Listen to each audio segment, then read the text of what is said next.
তো আমাদের যদি জ্বালানি সংকট নাই, যদি আমাদের বিদ্যুতের সংকট নাই, তাহলে লোডশেডিং কেন? একদিকে কষ্ট করে ঘন্টার পর ঘন্টা হাঁপাতে হাঁপাতে তেল পাচ্ছে, আরেকদিকে তাদেরকে তেল চুর বানাচ্ছেন। সামান্য জ্বালানি সংগ্রহের জন্য ঘন্টার পর ঘন্টা এখন লাইনে দাঁড়ায় অপেক্ষা করতে হয়, রাতে দিনে 24 ঘন্টা, বৃষ্টিতে ভিজে রোদে শুকিয়ে।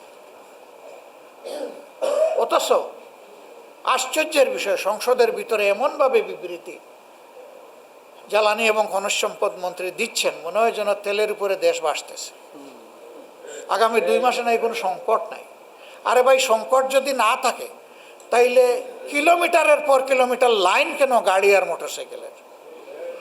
মানুষ কি শখে গিয়ে সেখানে দাঁড়ায়? এখন নতুন বয়ান তৈরি করা হচ্ছে, কালকে থেকে দেখলাম যে আসলে তেলের সংকট নাই, তবে কিছু লোক বারবার তেল নিয়ে এটা মজুত করে চুরাই পথে বিক্রি করছে। এটাও আপনাদের ব্যর্থতা এবং ভুক্তভোগী জনগণের মরার উপরে খাড়ার ঘা। একদিকে কষ্ট করে ঘন্টার পর ঘন্টা হাঁপাতে হাঁপাতে তেল পাচ্ছে, আরেকদিকে তাদেরকে তেল চুর বানাচ্ছেন। এই চুর কারা? জনগণ কি জানে না? কার বাসঘর, কার গোয়ালঘর থেকে এখন তেলের ড্রাম উদ্ধার হচ্ছে, জনগণ এগুলো জানে না? উদুর পিণ্ডি বুদুর গাড়ে আবার মানুষকে অপমান। এইটার কারণে জ্বালানি সংকট নাই, অথচ লোডশেডিং এখন মিনিমাম 6 ঘন্টা, ম্যাক্সিমাম 10 ঘন্টা।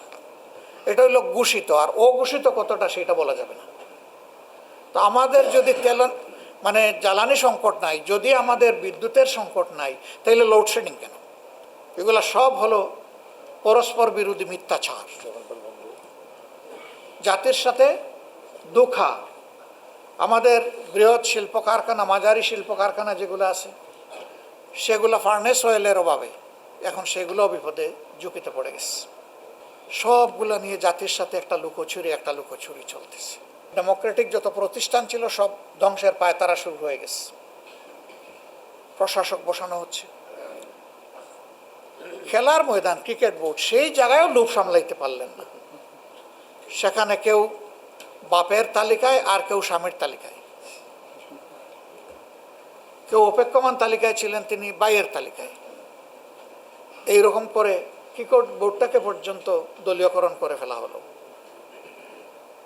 বাকি থাকলো কি? সবই তো শেষ করে দিচ্ছেন।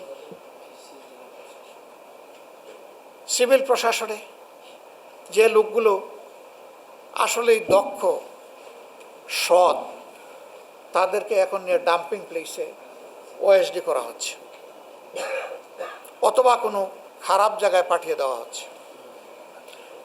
তাদের মেধা থেকে জনগণ বঞ্চিত হচ্ছে, আর সেই লোকগুলোর উপর জুলুম করা হচ্ছে। পুলিশে একই অবস্থা। সকল দিকে এখন একটা মহানৈরাজ্য চলতেছে। বিশ্ববিদ্যালয় বিসি চোখের পলকের সাথে শেষ। দুদক একদিনে পদত্যাগ করেছে। মানবাধিকার কমিশন পদত্যাগ করে তারা একটা খোলা চিঠি দিয়েছে। বিচারকদের উপর হস্তক্ষেপ করে তাদের উপরে এখন শোকজ করা হচ্ছে 28 জন বিচারক। অথচ বলা হচ্ছে, তারাই বলেন যে বিচারকরা স্বাধীন, তো স্বাধীনদের উপরে আপনারা আবার ছড়ি ঘুরান কেমনি? এই অল্প সময়ের ভিতরে তারা এই কাজগুলো করে ফেলেছে। একদিকে তারা কৃষক কার্ড, তারপরে আপনার ফ্যামিলি কার্ড বিতরণ করছেন, এখন হেলথ কার্ডও দিবেন। ভালো, সেটা দেন। সেইটা যদি রাষ্ট্রের পর্যাপ্ত রেভিনিউ থাকে, দিবেন না কেন? জনকল্যাণে ব্যয় করেন, কারোর তো নিজের না। সেখানে দলীয়করণ, আবার সেখানে গিয়ে অনেক অঘটন ইতিমধ্যে ঘটে গেছে, আপনারা দেখেছেন। এক বিধবা, তাকে কার্ড দেওয়ার কথা বলে তার জীবনটাই শেষ করে দেওয়া হয়েছে। একটা কেস এসেছে, বাকিটা হয়তো লজ্জায় মুখ বুজে আছে, জানি না এরকম হয়েছে কিনা, আল্লাহ ভালো জানেন। সেখানে আবার চাঁদাবাজি হচ্ছে এটাকে কেন্দ্র করে। আর চাঁদাবাজি আগের চাইতে রেট এখন দিন দিন সব সেক্টরে বাড়তেছে। অতিষ্ঠ জনগণ, দ্রব্যমূল্যের জাতাকলে পৃষ্ঠ। 2 কারণে, একটা জ্বালানি সংকটে পরিবহন খরচ, আর একটা হচ্ছে বাড়তি চাঁদার ছাপ।